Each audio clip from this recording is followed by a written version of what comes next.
Yeah, but I guess underlying my question is whether or not is how strong Ahmadinejad has a hold on what is the military, and if the population in Iran, the more traditional population in the rural areas, the older people, are aware of the brutality of the regime.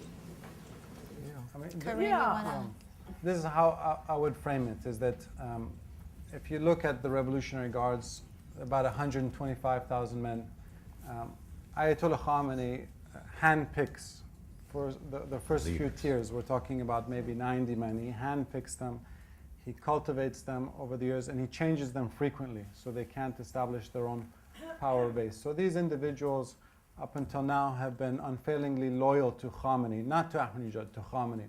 And if there has ever been a disagreement between Khamenei and Ahmadinejad, they always come down on the side of the leader. During the last 4 years, the Revolutionary Guards have done well under Ahmadinejad. They've benefited tremendously from this oil windfall.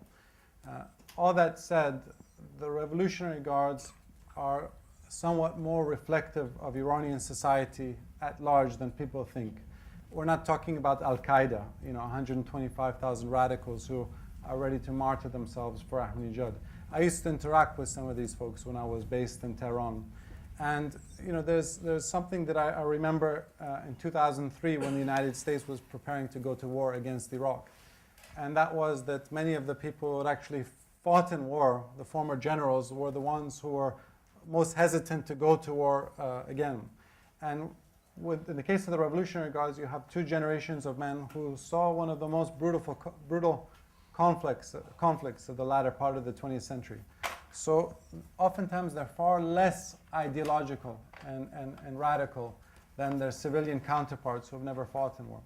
So what I'm trying to say is that you do also have many Revolutionary Guardsmen of the rank and file, not the senior command, but the rank and file, who are actually sympathetic to the opposition movement. A guy that I know, very senior official to this day in Iran, was one of the top 5, top 10 people in the Revolutionary Guards, told me he thinks that a majority of Revolutionary Guardsmen actually voted for Mousavi, the opposition candidate. So this goes to what Jamie said and what Christian was talking about, why we haven't seen a Tiananmen Square. Because I'm not sure if Khamenei is fully confident in the loyalty of the Revolutionary Guards if he's asking them to kill their compatriots. And I think there's something even, which has just come to me now, even more interesting about this, and that is the Revolutionary Guards now have a total stake in the system. They can't destroy the country. They are in everything: telecommunications, media, universities, oil, all sorts of businesses. And beyond the Revolutionary Guard, if they're the kind of foot soldiers of the army, the foot soldiers of the Revolutionary Guard are the Basij. And I think they're much more willing to use force. They're much more pliable in terms of people, they go and they pay people for their votes, they smack people around, they get on their mind. They're the visible shock troops. And I think they're much less that's absolutely right. much less reformed than the Rev Guard. I kind of describe the Basij as a cross between the Hells Angels and Al-Qaeda. Very kind of indoctrinated. But I don't actually think someone I know fairly senior in the government told me what Jamie was just saying as well, that killing people is actually not that easy to do. To go out and spill the blood of your compatriots. There's not actually tens of thousands of people who have that will within them. And what we've seen over the last 6 months is that many of these people have become disillusioned. And there's a mistake which I think some people make, is to say that Iranians are still religious or traditional, and therefore they want the Islamic Republic. On the contrary, my father's family, for example, comes from traditional classes. And they're the ones who in some cases are most outraged with the Islamic Republic, because they said, these guys have really tainted the name of our religion. So and even among the that could be a turning point. I think when so. when they really feel that they're tainting. Exactly. We should ask. I'm sorry, I'm going to give the question to another Iranian expat, and then we'll go back to with American guests. Sima?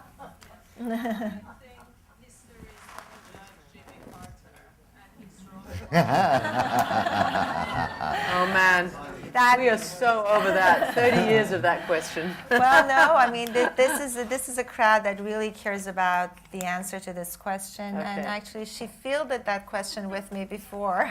So they're really interested to know what you think.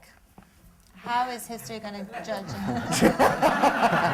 They just know. Don't you think history has already judged Jimmy Carter? They know that I've had a lot of experience in standing before difficult questions and not answering them.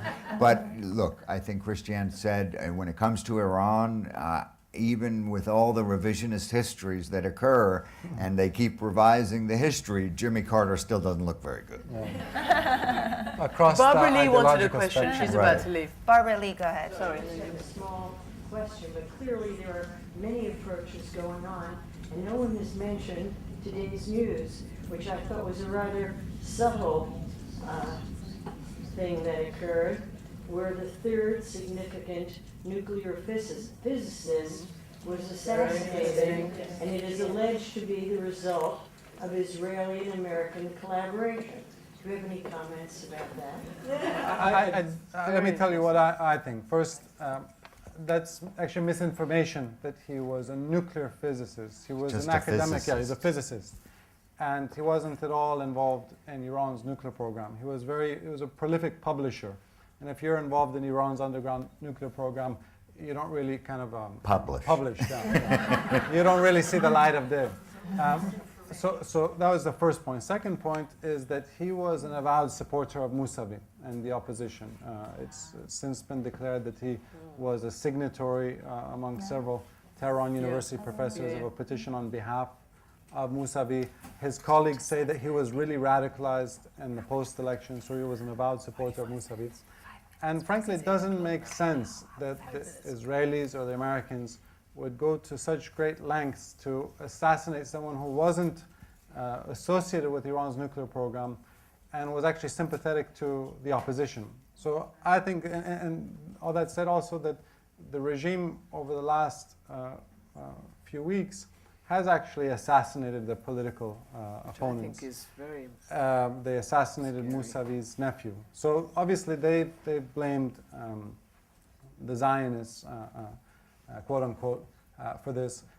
But it seems that there's been a real pushback, and they wanted to basically silence and intimidate kind of the intellectual class. And I've just been reading reports that his students and students at Tehran University are planning some protests and rallies. So I think this is another incident which actually could backfire for them. And I think also we're talking about everybody knows that there's going to be the anniversary of the revolution at the beginning of February. There are a lot of dates now to keep looking at to see how it translates on the streets. Important dates. We have time for one more question, and that's a tough one. Half of this crowd is my relative, and the other half are my best friends. I'm sorry, I'll go to Evelyn. Evelyn, go ahead. I'm not a relative, right? But we adopted you a long time ago. The Israeli government feels that a nuclear Iran is an existential threat, and they are not bluffing about that feeling. So my question to you is, what do you suggest Israel's strategy should be? Let me be very clear. I didn't say they were bluffing that it's an existential threat. I didn't say that, okay? So please, please don't go away and say I said that, okay? No, what I said, let me be very clear. What? No, I actually said that Barak had done a particularly good job at Syria.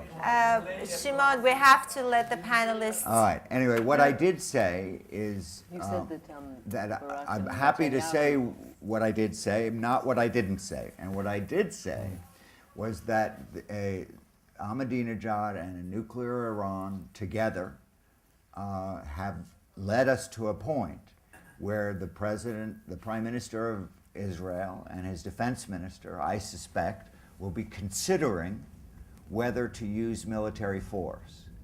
And I said, and I will repeat, that the defense minister is probably pretty pleased with himself for the success of the Syria raid. Then I went on, in response to the article by Mr. Kupperman, to talk about the difficulties of launching an attack on Iran's nuclear program and the many, many, many costs the region and the world could face from their retaliation. Excuse me, please. Shimon. And so in Israel, there are many, many people who believe that Iran's nuclear program poses an existential threat. I believe that their military officials who I've spoken to are more worried about losing their nuclear monopoly and maintaining an ability to operate conventionally in the region. This is from those people who are responsible for the Israeli Defense Forces and intelligence officials who I've spoken to. So I was talking about the second problem. One, the existential threat issue, and two, the danger of Iran interfering with Israel's monopoly on nuclear weapons, which gives it an ability to operate in the region. So these are all the different problems that will weigh on the shoulders of Israel's leaders. But in this room, I'm an American, and I worry about America's security. And Israel is very capable of worrying about its own security, and sometimes it is successful and sometimes it's less successful. And so all I would say to that is that America and Israel have a close relationship, and I'm sure they'll be talking about this extensively. But I suspect that Mr. Kupperman's solution is not going to be the one they're going to go for. I'm going to give myself the last question. I want to know whether that lady doesn't